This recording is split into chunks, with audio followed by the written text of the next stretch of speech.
এই ওয়াকিয়া হলো আমাদের নবীজির জন্মের সময়।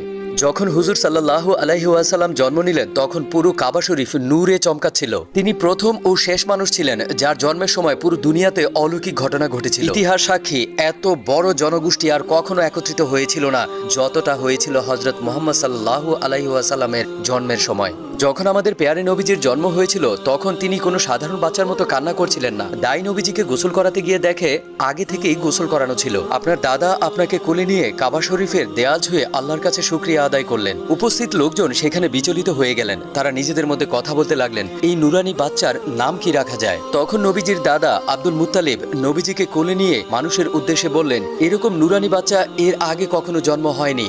এর নূরে পুরা দুনিয়া আলোকিত হয়ে আছে, তাই এর নাম হবে মোহাম্মদ। হ্যাঁ, মোহাম্মদ। পুরো উপস্থিত জনগোষ্ঠীর মধ্যে ইয়া মোহাম্মদ নামে স্লোগানে পুরা মক্কা নগরী ভরে গিয়েছিল। আল্লাহু আকবার।